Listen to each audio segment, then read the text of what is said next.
అంత అనుభూతిని మాకందరికీ అందించారు వారు. ఆ దంపతుల ఇరువురు కూడా ఈ రామాలయ ప్రాంగణంలో తమ సంగీత మాధుర్యంతో నన్ను తేలియాడేలా చేశారు. ఇరువురికి ధన్యవాదాలు, హృదయపూర్వక నమస్కారాలు. తర్వాత ఆది దంపతుల సంగీత గానానికి వినాయకుడు మృదంగా వాయిస్తుంటే ఎలా ఉంటుందో అని మనం ఊహకి ఒక ఆకారం ఇచ్చారు శ్రీ ఎం కామేష్ గారు. వారి ఏడు తర్వాతగా మృదంగం మీద నాట్యం ఆడుతుంటే ఆ మృదంగ సభని మన మనసుకు నాట్యానుభూతిని కలిగించి అనుకోకుండా మన చేతులు కూడా తాళం వేశారు. మన మనసును నటించింది. ప్రతి అనుభూతిని ప్రసాదించినటువంటి శ్రీ కామేష్ గారికి హృదయపూర్వక ధన్యవాదాలు, నమస్కారాలు. శారదా సంగీత విద్యాలయ నిర్వహణలో ఎటువంటి లోటు లేకుండా నడిపిస్తూ సావిత్రమ్మ గారి పర్యవేక్షణలో శ్రీ సత్యనారాయణ మేస్టర్ తన వృత్తిని ఉపాధ్యాయుడిగా నిర్వహిస్తూనే సంగీత శిక్షకుడుగా గురువుగా తన శిష్యులను తీర్చిదిద్దుతూ అందరి అభిమానాన్ని మనల్ని అందుకున్న శ్రీ సత్య గారికి హృదయపూర్వక అభినందనలు. పెద్దవారు కాబట్టి మా అందరూ ఆశిస్తున్నారు. ఇక్కడ జరిగే ప్రతి సంగీత కార్యక్రమానికి ఒక ఆహ్వానితుడిగా తప్పక పాల్గొంటూ తమ సలహాలతో ముందుకు నడిపిస్తూ ఉంటారు పద్మశ్రీ అవార్డు గ్రహీత శ్రీ చింతలపాటి వెంకటపతిరాజు గారు. వారి స్వగ్రామం ఏడుకొప్ప అందరికీ తెలుసును. వారికి కూడా మేము ఈనాడు అధ్యక్షుడిగా ఆహ్వానించాము. కానీ వారు అనివార్య కారణాల వల్ల ఢిల్లీ వెళ్లాల్సి వచ్చింది కాబట్టి వారు రాలేకపోయారు. ఆ సందేశాన్ని వినిపించారు, పంపించారు. వారు గొప్ప సంగీతాభిలాషి, సంగీత పోషకులు.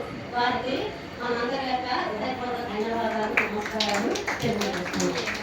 అలాగే ఇక్కడ జరిగే సంగీత కార్యక్రమాలు తగు సలహాలిస్తూ తప్పక ఆదరణతో ఏకంగా నడిపిస్తూ సంగీత అభిమాన్ శ్రీ ఎన్వి సూర్యనారాయణమూర్తి గారికి కూడా హృదయపూర్వక ధన్యవాదాలు. వారు ఈరోజే ఒక పని వచ్చేటను మన రామాలయానికి కార్యక్రమాల్లో వాడుకోమని అందించారు.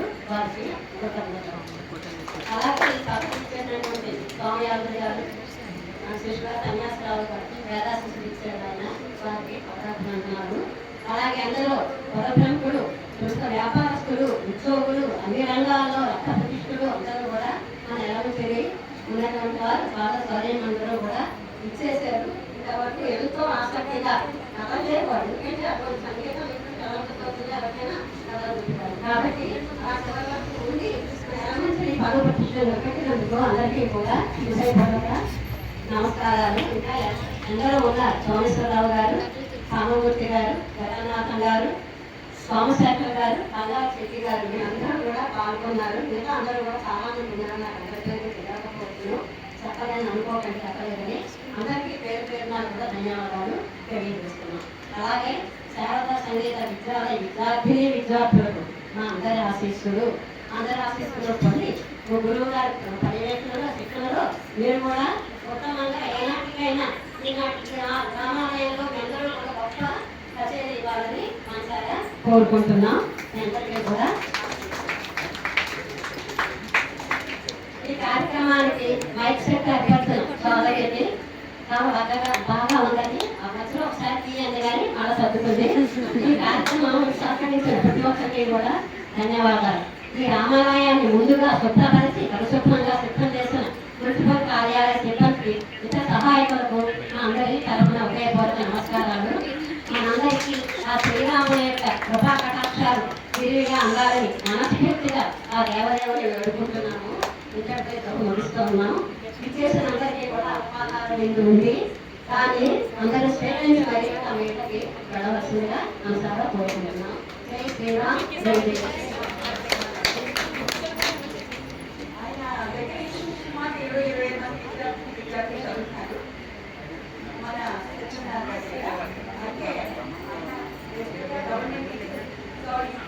ఆయన ఈ డబ్బులతో సంబంధం లేకుండా వచ్చినటువంటి ప్రతి రూపాయిని వార్షికోత్సవానికి ఖర్చు పెడుతున్నారు. సో అది నిజంగా చాలా గొప్ప విషయం. ఈ సమయంలో మనందరం గుర్తు తెచ్చుకోవాల్సిన విషయం అన్నమాట. ఈరోజు ఈ కార్యక్రమం చక్కగా జరగడానికి కార్యక్రమం గారు, సత్యనాథ్ గారు, మిగిలిన వారి ఆర్థిక సహాయంతో ఆయన ఒక రూపాయి కూడా తీసుకోకుండా మొత్తం అంతా ఏంటి ఖర్చు పెట్టి ఈ కార్యక్రమాన్ని ఇంకా వేసుగా జరిగించారు. కాబట్టి మనం ఆయనకు ఒకసారి ధన్యవాదాలు.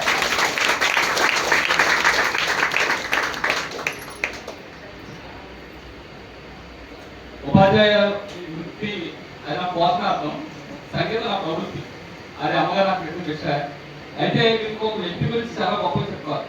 ప్రస్తుతం విద్యావస్థలో అది జైలా బడ ఏంటో అర్థం కాని స్థితిలో ఉదయం స్టార్ట్ వరకు బట్టి ఏంటంటే చెప్పడం ఒక జైల్లో పక్షులకు పిల్లలు తయారు చేసుకుని ఈ విద్యావస్థలో నిలుగుమంటూ ఒక వ్యవస్థ కలుగుతున్నారు. సెంట్రల్ స్కూల్ ఆ స్కూల్లో పిల్లలకి సంగీతం లేకపోతే ఒక్కసారి ఒళ్ళు జరగలుగుతున్నారు. చక్కగా నేను సార్ దగ్గరికి వెళ్ళి మరీ రిక్వెస్ట్ చేశాను, సార్ మీరు తప్పకుండా రావాలి. ఈ విషయం మాత్రం అందరూ గుర్తుపెట్టుకోవాలి. ఎందుకంటే రోజుల్లో పిల్లలు ఎంత స్ట్రెస్ ఫీల్ అవుతారంటే ఆత్మహత్యలు కూడా వెళ్ళినంత స్ట్రెస్ ఫీల్ అవుతారు. వాళ్ళకి ఏదో రిలీఫ్ ఉండే కళ, ఏదో కళ నేర్చుకుంటే వాళ్ళు రిలీఫ్ కానీ చదువు చదువు చదువు చదువు చదవకండి. చదువు ఉండాలి, చదువుతో పాటు ఇది ఉండాలి. ఈ విషయం మాత్రం సార్కి 2 చేతులు వేసి